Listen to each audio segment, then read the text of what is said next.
Oke, assalamualaikum warahmatullahi wabarakatuh. Selamat malam di channel Dunia Mencekam. Pada kesempatan di cerita horor malam ini kita akan membahas sebuah cerita horor lagi temennya. Ya, jadi pada kesempatan di cerita horor malam ini kita akan membahas kisah horor lagi dari seseorang yang bernama Naya temennya, yang bernama Naya. Nah, jadi si Naya ini dia tuh kayak mempunyai ibu ya temennya. Ibunya itu bernama Boimah. Kalian tahu Boimah itu siapa? Ibunya si Naya teman-temannya. Jadi Naya ini punya ibunya temennya. Oke, singkat cerita tanpa berlama-lama lagi langsung saja mulai ke videonya. Sudut pandang Naya. Aku nggak bisa sebutin nama desa aku. Intinya aku tinggal hanya berdua dengan ibu kandungku, Boimah. Nama panggilan akrabnya di desaku.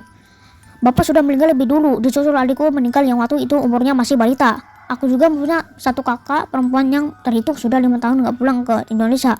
Ya, dia di TKW di Taiwan, dan kabar terakhirnya aku dengar 2-3 tahun yang lalu. Awal kejadian ini tahun 2008 waktu aku masih SMA. Aku cuma fokus ke sekolah, sedangkan ibuku Mbok Imah pekerja di salah satu rumah tetangga yang kami bisa dibilang juragan juga di desa kami. Ibuku kira-kira pada saat itu umurnya 60 tahun, tapi kuat kerja sebagai art di rumah juragan itu. Kita panggil namanya juragan muda, itu Pak Anip. Oke, dengan istrinya Mbak Vivi. Pekerjaan ibuku seperti biasanya, art pada umumnya, mengurus 3 anak. Pak Hanif yang masih kecil-kecil dibersihkan rumah cuci, piring, dan lain-lain. Oke. Tapi aku masih beruntung ibuku kerja di sini karena keluarga Pak Hanif selain dermawan, tapi juga gak pernah menindas orang, apalagi istrinya yang selalu kelewatan baik sama ibuku. Seringkali pekerjaan ibuku sedikit karena sudah diselesaikan dengan Mbak Vivi. Seringkali waktu ibuku baru datang pagi-pagi, ibuku malah disuguhi sarapan dengan Mbak Vivi. Malah setiap kali sore ibuku mau pamit pulang, Mbak Vivi gak jarang menitipkan makanan yang matang untuk di rumah. Mereka memang sering masakan yang enak dan jawab, oke?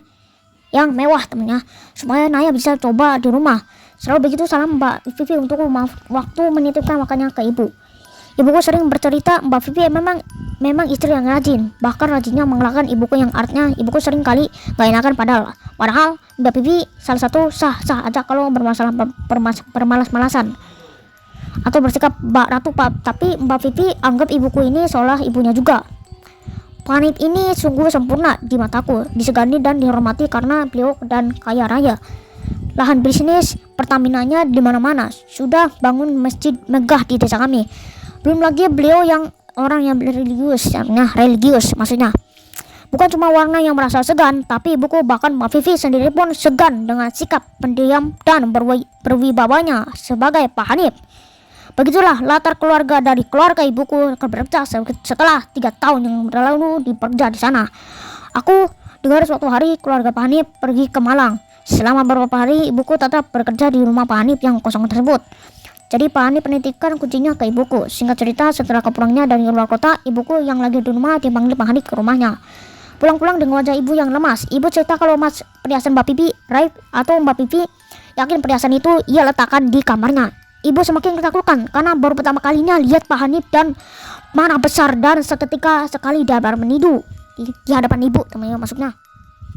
Apalagi emas yang hilang itu adalah emas warisan dari keluarga mereka.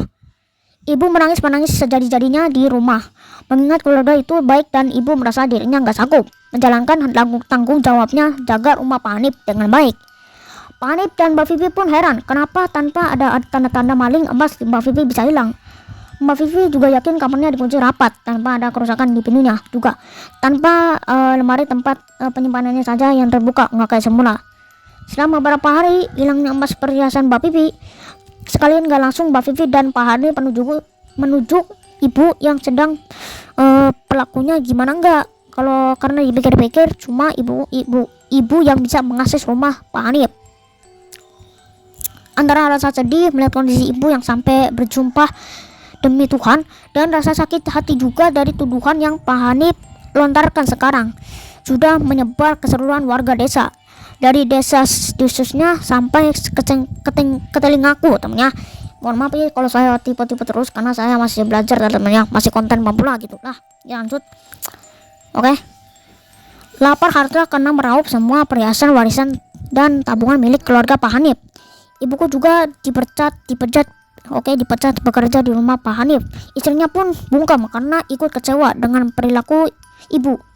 Ibu yang suka dianggapnya sebagai ibunya sendiri.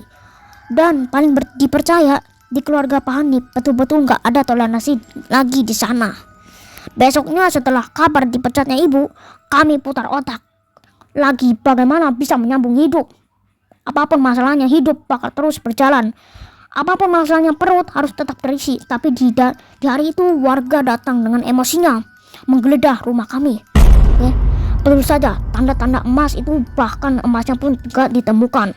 Rumah kamu terlanjur berantakan, tapi warga tetap dengan emosinya besar-besaran, teman-temannya. Oke, seperti ini, menuduh ibu sebagai pencurinya.